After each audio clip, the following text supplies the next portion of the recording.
Hi and welcome back. So in this video we're going to try to avoid needing the user to type any code. However, in the last video I did mention that the user would not need to type any code at all, and I may have over-exaggerated slightly at this stage.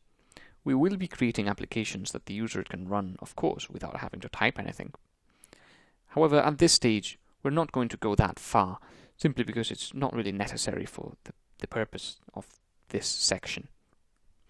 However, what we are going to do is to make sure that the program can run in one go without having to interact with the development environment during the program.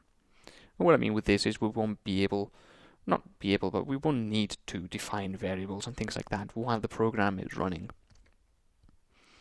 So, to recap, what we're doing here is ask the user for their age and then multiplying their age by a few numbers and then giving them the age in seconds back. So we have a line of code that is the input. Then we convert that to an integer and multiply it, and then we print that out. So these three lines of code can be executed one after another as long as the user gives us their age.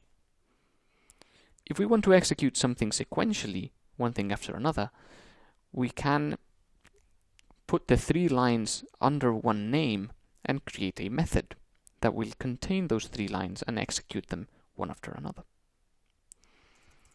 In order to do that, we have to define a new method that contains those three lines. And in order to do that, we use the def keyword. This def keyword is for defining a method. And this method is going to be called age in seconds. And we simply say def age in seconds, opening and closing bracket, and then a colon. And notice how Python, or rather the Python shell, instantly puts the next line under the method name and does not give us the three crocodile clips. So what we'll do is say user age equals input, enter your age, as we saw in the last video, then press enter. Then notice that nothing happens, but we get another line to type our method in.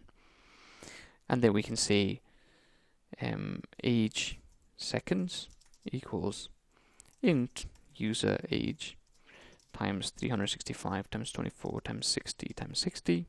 And now we've had the age in seconds. And finally what we do is simply print you have lived 4 seconds, format age seconds, and then we print that. And now the only thing we have to do is call this age in seconds method, like so. Then when we call that, the first line will start executing and it will ask us for our age as we've defined above.